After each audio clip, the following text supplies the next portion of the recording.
127, 34, 57, 1846 এই নাম্বারগুলো ছিল আমার এডমিশন জার্নির মধ্যে পাওয়া কিছু নাম্বার, যা কিনা আল্লাপাক চাইছে বিধান, হয়তো বা আমিও যতটুকু পারছি চেষ্টা করছি, তার মাধ্যমে এই নাম্বারগুলো আসলে আমার ঝুলিতে আছে। সো এই নাম্বারগুলো আসলে একটা আবেগের সাথে জড়িত, কারণ একটা বড় লেভেলের পরিশ্রমের মাধ্যমে একটা স্টুডেন্ট এটা আসলে অর্জন করে। অ্যান্ড আমাদের দেশে এই কম্পিটিশনটা কিন্তু অন্য লেভেলের, মানে একটু একটা বড় লেভেলের হাইপ থাকে আসলে এই কম্পিটিশনের সময় আর কি। যদিও বা আসলে এইটাই জীবনের একমাত্র অর্জন, ব্যাপারটা এমন টাইপের না, এর পরেও আসলে জীবন অনেক দূর বাকি আছে আর কি এখনও। বাট এই নাম্বারগুলো বা এই এইচএসসির পরে যে আমরা কিনা বিএসসিতে চান্স পাওয়ার জন্য যে আমরা যে জার্নিটা দিই, যে হার্ডশিপটার মধ্যে দিয়ে আমরা যাই, এটাকে আসলে ভালো লাগে মানুষের সামনে এটা স্টোরিটা শেয়ার করার জন্য আর কি। একবার যদি স্টোরিটা কারোর সাথে শেয়ার করা যায়, তাহলে মেবি ওই ব্যক্তি বা অন্য কোনো একটা স্টুডেন্ট সে কি না এখান থেকে ইন্সপায়ার্ড হয়ে সে নিজে এরকম একটা জার্নি আসলে তৈরি করতে চায়। আমি চাইবো তোমরা যারা আমার গল্পটা শুনছো, শোনার পরে বা আমার নাম্বারগুলো দেখতেছো, দেখার পরে অবশ্যই আমার এই নাম্বারগুলোর তুলনায় ভালো নাম্বার তোমরা আসলে গ্যাদার করবা তোমাদের ঝুলিতে। তোমরা আসলে এর থেকে ভালো একটা স্টোরি মেক করবা। তো সেই মেক করার পর এখানে কমেন্ট করে যাবে, ভাই দেখেন আপনার থেকে অনেক ভালো একটা নাম্বার পাইছে আর কি। সো এই সুস্থ কম্পিটিশনটা আসলে আমি চাই, হ্যাঁ। সো এটা যদি তোমাদের মাঝখানে এই ধরনের কিছু যদি আগ্রহ জন্মায়, তাহলে আমি বলবো যে আমি আসলে সফল আর কি। আর এর বাইরেও যদি না পাও, নো ওয়ারিজ, হ্যাঁ, আল্লাহ পাক তোমার কপালে যা রাখছে তুমি এটাকে চিন্তা করবে আর কি। প্রথম কথা যদি আমি তোমাদের যদি বলি, এডমিশন টেস্টের সময় ভাই আপনি কতগুলো জায়গায় পরীক্ষা দিয়েছিলেন, এটা হচ্ছে একটা প্রশ্ন, তাই না? আচ্ছা, আমি তোমার একটা বলি। আমি পরীক্ষা দিয়েছিলাম হচ্ছে মেডিকেল এডমিশন টেস্টে, ওকে। আমি পরীক্ষা দিয়েছিলাম জাহাঙ্গীরনগরে, আমি পরীক্ষা দিয়েছিলাম জগন্নাথে, আমি পরীক্ষা দিয়েছিলাম হচ্ছে বুয়েটে, আমি ভর্তি পরীক্ষা আমি হচ্ছে যে কি আইইউটিতে ফর্ম তুলছিলাম বাট পরীক্ষা দিই নেই, আমি হচ্ছে যে সাস্টে ফর্ম তুলছিলাম বাট আমি পরীক্ষা দিই নেই, এটা আমি পরীক্ষা নিজে দিইনি আর কি, বসিনি, হ্যাঁ। এগুলো আমি পরীক্ষা দিয়েছিলাম, আমার এখানেও হয় নাই, আমার এখানেও হয় নাই, আমার হচ্ছে যে এখানেও হয় নাই, আমার হচ্ছে এখানেও হয় নাই আর কি, ওকে। বাট এই জায়গাগুলোতে আমার আবার হয়েছে আর কি, বুঝছেন? আচ্ছা, এখন কথার মধ্যে আসেন যে ভাইয়া আপনি এত জায়গায় পরীক্ষা দিচ্ছেন কেন?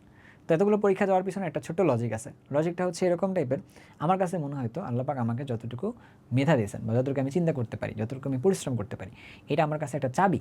তো এই চাবি দিয়ে আমি ইউনিভার্সিটির সবগুলো আসলে ট্রাই করতেছিলাম আর কি। ট্রাই করতে গিয়ে এখন কোনটা আমার দ্বারা আসলে খুলবে এটা তো আমি জানি না। যে ইউনিভার্সিটির দরজা বা গেট আমার দ্বারা খুলবে আমি আসলে ওটাতেই ট্রাই করতে পারি। তো এই জন্য আমি সবগুলোতে ট্রাই করতেছি যে আমার যে চাবিটা আছে, চাবিটা কি একটা ইউনিভার্সিটির জন্য নাকি মাল্টিপল ইউনিভার্সিটির জন্য। যদি একটা ইউনিভার্সিটি হয় তাহলে তো আমি একটা দিয়ে পড়তে পারবো। আর যদি আমার মাল্টিপল ইউনিভার্সিটি যদি হয়, তাহলে আমার কাছে একটা মাস্টার কি আছে, দেন আমি আসলে চিন্তা করে বুঝে শুনে কোনো একটা জায়গায় আসলে আমার যেটাতে প্যাশন ফিট করে আমি সেই জায়গায় আসলে যাব। এরকম ছিল যে সিম্পল একটা হিসাব নিকাশ। আর কিন্তু আমি কোনো মানে জটিল হিসাব নিকাশে আসলে যাইনি। আমার কাছে মনে হয়েছে আমার যেখানে পরীক্ষা সামনে পড়বে আমি পরীক্ষা আসলে দিব। আচ্ছা, এখন পরীক্ষা দেওয়ার সময় একটা তোমাদের কথা বলি। এই মুহূর্তে আমাদের দেশে তো একটা কোচিংয়ের একটা ভালো পরিমাণে ব্যাপার স্যাপার একটা আছে, যে কোচিং না করলে চান্স পাওয়া যাবে কি না, এটা একটা ব্যাপার আছে আর কি। বা তুমি যদি আমার কাছে আমার ব্যাচে যদি না পড়ো তাহলে তুমি চান্স পাবা কি না। উত্তর হচ্ছে দেখো, যে কোচিং না করেও চান্স পাওয়া যায়। আমি নিজেই কিন্তু কোচিং এভাবে করি নাই, হ্যাঁ। ইভেন সবচেয়ে তো বেশি হলে উদ্ভাস সবচেয়ে বেশি বড় কোচিং, তো আমি কিন্তু উদ্ভাসেও আসলে কোচিং করি নাই আর কি। তবে হ্যাঁ, আমি উদ্ভাসে একটা মানে অন্যায় কাজ করে একটা পরীক্ষা দিয়েছিলাম, এটা আমি স্বীকার করতেছি, অন ক্যামেরা আমি স্বীকার করতেছি। আমার বন্ধুর, আমার রুমমেটের, তার হচ্ছে যে মানে আইডি কার্ড ব্যবহার করে আমি একটা পরীক্ষা দিয়েছিলাম আর কি তেজগাঁও কলেজে। অ্যান্ড আমি আসলে আমার করা ভুল কাজগুলো সবার সামনে বলতে কেমন জানি স্বাচ্ছন্দ্য বোধ করি আর কি, কারণ এটা তো একটা ভুল কাজ, স্বীকার করতেছি। ধরো এখন কথার মধ্যে যদি আসি যে কোচিংয়ে আসলে একজন ভাইয়া কীভাবে পড়ান, অ্যান্ড কোচিংয়ের পরীক্ষাগুলো রেগুলারলি কীভাবে হচ্ছে, বুয়েট স্ট্যান্ডার্ড পরীক্ষা কেমন দিতে হবে, ঢাকা ইউনিভার্সিটি স্ট্যান্ডার্ড পরীক্ষা কেমন দিতে হবে, এইটা আমার ওইরকমভাবে আমার নিজের জানাশোনা আসলে ছিল না। তবে হ্যাঁ, আমার বই সম্পর্কে ভালো একটা দখল ছিল, যে সকল রাইটারের অ্যাভেলেবল আছে। তারপরে ধরো যে এডমিশন টেস্টের যে সকল কোশ্চেন ব্যাংক হয়, ঢাবি কোশ্চেন ব্যাংক, তারপর ইঞ্জিনিয়ারিং কোশ্চেন ব্যাংক, এইগুলো সম্পর্কে আমার যথেষ্ট পরিমাণে ভালো একটা আইডিয়া কিন্তু আমার আছে। আমি কিন্তু এগুলোর প্রত্যেকটাই পড়ছিলাম আর কি। তো প্রত্যেকটা পড়ার কারণে যেটা হয়েছে যে আমার কাছে কনসেপ্টগুলো একদম ক্লিয়ার। অ্যান্ড আমার কাছে মনে হচ্ছিল এরকমভাবে আমি নিজেকে এমনভাবে তৈরি করি, যে প্রশ্নই আসুক না কেন আমি যেন সেই কোশ্চেনটাকে টাচ করতে পারি আর কি। তবে আমি যেহেতু কোচিংয়ে যাই নাই, কোচিংয়ে না যাওয়ার একটা ডিমেরিট আছে আর কি। ঠিক আছে, সেটা কি? সেটা হলো এরকম যে কোচিংয়ে গেলে যখন ভাইয়ার জন্য এটা বলে, তাদের কিছু এক্সপিরিয়েন্স শেয়ার করে। ধরো আমি তোমার সাথে আজকে আমার এক্সপিরিয়েন্সটা শেয়ার করতেছি আর কি। তো কোচিংয়ের ক্লাসের মধ্যে ভাইয়ারা তাদের এক্সপিরিয়েন্স যখন শেয়ার করতেছে, তখন এইখান থেকে কিন্তু কিছু লার্নিং থাকে। এডমিশন টেস্টের সবচেয়ে বড় কি মানে চাবি যেটা আর কি, সে হচ্ছে সময়। যে সময়কে নিজের পক্ষে নিতে পারছে সে কি না বড় একটা ভালো কন্টেস্টেন্ট হয়েছিল আর কি। কীভাবে? ধরো 100টা পরীক্ষার প্রশ্নের মধ্যে তুমি পরীক্ষা দিচ্ছ, এখানকার মধ্যে ইজি থাকে, মিডিয়াম থাকে, হার্ড থাকে, এক্সট্রিম পর্যায়ে হার্ড লেভেলে কোশ্চেন থাকে। এখন যে স্টুডেন্টরা এক্সট্রিম পর্যায়ের হার্ড লেভেলের কোশ্চেনটাতে আগে ট্রাই করে ফেললো, তাহলে মেবি তার পার এমসিকিউতে সময় ছিল 45 সেকেন্ড, বাট সে কী করে ফেলছে, এক্সট্রিম পর্যায়ের হার্ড লেভেলের কোশ্চেনটাতে ট্রাই করতে গিয়ে সে ওখানে 2 মিনিট সময় নষ্ট করে ফেলছে। তার সে 3টা প্রশ্নের সময় একটা প্রশ্নের মধ্যে ব্যয় করে ফেলছে। উল্টো সে একটা প্রেশার নিল, সে ওখান থেকে মার্ক পাইল না আর কি। এইভাবে অনেক ভালো মানুষ, মানে অনেক ভালো স্টুডেন্টও কিন্তু ক্যালকুলেশনের কারণে পিছনে পড়ে যায়, হুট করে একটা স্ট্রেস চলে আসে, তার সে পারা প্রশ্নটা কিন্তু পারে না আর কি, যার জন্য সে যে জায়গায় যাওয়ার কথা কিন্তু ওই জায়গায় সে যেতে পারে না। সো এডমিশন টেস্টে সময়কে, তোমার মাথাকে নিজের পক্ষে রাখতে হবে, ঠান্ডা মাথায় এক্সামটাকে শেষ করে আসতে হবে, তাহলে তুমি দেখবা তুমি যতটুকু জানো এটুকু তুমি যদি দেখাইতে পারো তাহলে তুমি কিন্তু ভালো করতে পারবে। এটা কিন্তু একদমই প্রাইম হ্যাক্স, এটা তোমরা সবাই সেমভাবেই বলবে আর কি। দ্বিতীয় কথার মধ্যে আসো ভালো করার জন্য, সেটা হচ্ছে তোমার কাছে কি কোশ্চেন ব্যাংকটা ভালো করে পড়তে হবে। সবাই এই কথাটাই বলে, অ্যান্ড আমিও বলতেছি আর কি। কোশ্চেন ব্যাংক তুমি কেন পড়বা, কেন তুমি হচ্ছে যে আমার বানানো হ্যান্ড নোটটা পড়বা না? কারণ হ্যান্ড নোটের মধ্যে আমি যে প্রশ্ন বানাচ্ছি সেটা আসলে স্ট্যান্ডার্ড কোশ্চেন নাও হইতে পারে, রাইট? আচ্ছা, তোমাদের মনে হচ্ছে না, একটু তাহলে বলি যে আমরা কোথায় এটা ছিল, তাই না? আমরা এটা একটু সরাই দিই আগে, তাহলে বোঝা যাবে আর কি। একটা একটা করে রিভিল করবার কথা বলবো। চুয়েটে 57তম পজিশন ছিল আমার। সো তুমি কেন আমার বানানো কোশ্চেনে তুমি আসলে করবা না, মানে প্র্যাকটিস করবা না? কারণ হচ্ছে আমার বানানো কোশ্চেনটা কি আসলেই ইউনিভার্সিটি লেভেলের কোশ্চেন হয়েছে কিনা? হয়নি। আমি যেভাবে চিন্তা করি, মেবি এডমিশন কমিটির টিচাররা সেভাবে কোশ্চেনগুলো করার সময় ওভাবে চিন্তা করে না। তাহলে কী করতে হবে, তাদের বানানো স্ট্যান্ডার্ড কোনো একটা কোশ্চেনে আমাকে প্র্যাকটিস করতে হবে আর কি। এই জন্য আমরা কোশ্চেন ব্যাংকটা যখন পড়বো, তাহলে এডমিশন কমিটির বানানোর আগের বছরের প্রশ্নগুলো নিয়ে আমরা বেশি বেশি করে অ্যানালাইসিস করব। কীভাবে প্রশ্ন করছে, কোন প্যাটার্নে অপশনগুলো সাজানো হয়, কীভাবে আসলে ক্যালকুলেশনগুলো করতে হবে, কোন জায়গার থেকে প্রশ্ন করে, এইগুলো নিয়ে ভালো একটা নখদর্পণ তোমার থাকা লাগবে। দ্যাটস ওয়াই সবাই তোমার বারবার বলে তুমি হচ্ছে কোশ্চেন ব্যাংকটা পড়ো, কোশ্চেন ব্যাংকটা পড়ো, কোশ্চেন ব্যাংকটা পড়ো। তো কোশ্চেন ব্যাংক তুমি পড়লা, বাট তুমি কোশ্চেন ব্যাংক পড়লেই কি চান্স পাবা? তুমি কোশ্চেন ব্যাংক মুখস্থ করে গেলেও চান্স নাও পাওয়ার সম্ভাবনা তোমার সবচেয়ে বেশি আছে। কেন? কোশ্চেন ব্যাংকের মধ্যে তুমি তখন যাবা যখন তোমার যে টপিকগুলো থেকে প্রশ্ন আসে ওই টপিকগুলোতে তোমার ডেপথ লার্নিং আছে, তুমি কিন্তু ওই টপিকগুলো সম্পর্কে একদম ভাজা ভাজা করে ফেলছো আর কি। এটা তোমার যদি ধারণা থাকে, তাহলে তুমি এবার কোশ্চেন ব্যাংক বারবার পড়ো, তাহলে তুমি দেখবে যে ভালো করতেছো। সো এডমিশন টেস্টে ভালো করার জন্য টেকনিক বলছি খুবই কম। সেটা কি? এক, টাইম আর ঠান্ডা মাথায় পরীক্ষা দেওয়াটাকে তোমার নিজের পক্ষে রাখতে হবে আর কি। এটা জানার জন্য তোমার এক্সপিরিয়েন্স শুনতে হবে ভাইদের কাছ থেকে, তারা কীভাবে ঠান্ডা মাথায় রাখতো, কীভাবে সময়টাকে নিজের পক্ষে নিয়ে আসছে আর কি। ওকে, আমি আমার যে কাজটা করছিলাম এই একটা পয়েন্টে, আমি যখন প্রথম পরীক্ষা দিছি হচ্ছে মেডিকেলে, তো দেখা গেল আমি তো আগে মেডিকেলে কোনো পরীক্ষা দিইনি, তাহলে আমি তো জানি না যে আসলে কীভাবে এক্সাম হল কন্ডিশনে কাজ করতে হয় আর কি। যদি আমি ওই সময় কোনো একটা মেডিকেল কোচিংয়ে পরীক্ষা দিতে পারতাম, তাহলে কী হইতো, আমার জন্য সুবিধা হইতো টাইম ক্যালকুলেশন করাটা আর কি। বাট আমি তো এটা জানতাম না। সো দ্যাট মিনস এইটা দিয়ে আমি বুঝলাম যে টাইমটা আসলে মেইন খেলা। 5 তারিখে মনে হয় আমাদের এক্সাম এটা হয়েছিল, তারপরে এবার এখানে গেলাম, এখানে আমি আরও গিয়ে বিপদে পড়ে গেছি জাহাঙ্গীরনগর ইউনিভার্সিটির পরীক্ষার মধ্যে। তখন এখানে আবার আইকিউ আছে, বাংলা আছে, ইংরেজি আছে। প্রিপারেশন নিয়ে গেলাম physics, chemistry, math, biology, but গিয়ে দেখলাম আমার বাংলা, আইকিউ, ইংরেজি এগুলোর মধ্যেও পরীক্ষা দিতে হবে। তো যেটার মধ্যে আমি খুবই কাঁচা ছিলাম আর কি। সো যাই হোক, লাক ফেভার করে নেই, হয় নেই, সো এটাও বাদ। দেন যেদিন আমাদের ঢাকা ইউনিভার্সিটি ভর্তি পরীক্ষা ছিল, সেদিনে আবার জগন্নাথ ইউনিভার্সিটিরও পরীক্ষা ছিল আর কি। সো আমাদের সময়ে 2017 এই ঘটনা ঘটছে, একদিনেই ঢাকা ইউনিভার্সিটির পরীক্ষা, ওই দিনই আবার তোমার ধরো যে জগন্নাথের পরীক্ষা আর কি। তো ওই পরীক্ষাটা দিয়ে ওইখানে গেছি, ওই দিনে জগন্নাথের মানে কোশ্চেনও মনে হয় আউট হয়েছিল। তো যাক, আল্লাহ পাক চাইছে এটাও হয়নি, ওখানে অনেক বেশি নম্বরের উপর ভিত্তি করে মানুষজন চান্স পাইছে, বা ধরলাম মানে যারা চান্স পেয়েছে আসলে তারা অনেক মেধাবী ছিল, বাট আমার জন্য আসলে এটা সিটটা বড় তো ছিল না। তো ধরো যে আমি এখানেও চান্স পাইনি। এবার আমি বুঝে গেছি মোটামুটি যে ভাইয়া প্রশ্নতে আসলে খেলতে হবে কেমনে, এক্সাম হল কন্ডিশনে কীভাবে ঠান্ডা মাথায় রেখে কাজ করতে হবে আর কি। এটা কিন্তু আমি ঢাবির ভর্তি পরীক্ষার দিনেও বুঝে গেছি যে আসলে কেমনে তোমার আসলে এক্সাম হল কন্ডিশনে কাজ করতে হবে।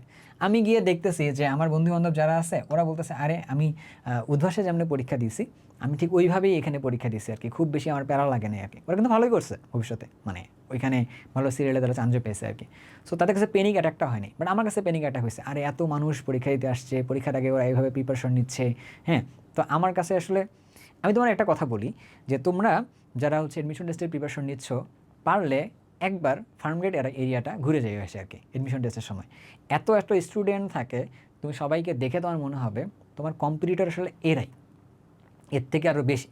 বা কোনো একটা বড় শহরে ঘুরে আসিও যেখানে অনেক বেশি পরিমাণে স্টুডেন্ট আছে, তাহলে তুমি বুঝতে পারবা তোমার আসলে কম্পিটিটর সাইজটা আসলে কত বড়। তো আমার কাছে এইটা জানা ছিল না যে আমার কম্পিটিটর সাইজ আসলে কত বড়, বাট ওই দিন পরীক্ষা দিতে গিয়ে দেখতে গেছি যে আসলে ভাই কম্পিটিটর সাইজ আসলে কত বড়, অ্যান্ড ওরা আসলে কোন লেভেলে পড়াশোনা করে। তুমিও দেখবা তোমার এক্সাম হলে যেদিন তোমার এক্সাম থাকবে, দেখবা যে ওই দিন এক্সামে ঢুকতেছে গেট দিয়ে, তবুও একটা বই পড়তে পড়তে পড়তে একজন মানুষ ঢুকতেছে আর কি। তখন তার মনে হবে যে হায় আল্লাহ, আমি মনে হয় এই প্রতিযোগিতার জন্য তৈরি না, আমাকে এখান থেকে আগের থেকে বাদ দিতে হবে আর কি। ওকে, সো তাহলে এক্সাম দিতে দিতে বুঝলাম যে আমাকে আসলে কেমনে কী কাজ করতে হবে না করতে হবে। তবু আল্লাহ পাককে অশেষ রহমতে ঢাকা ইউনিভার্সিটিতে 1846তম আমার পজিশনটা আসছে। সো প্রথম হচ্ছে এইটাতে আমার সিরিয়ালটা প্রথম আসে আর কি। প্রথম আমার সিরিয়ালটা আসলে এইটাতে আসে, আমার প্রথম সিরিয়াল, বুঝছো?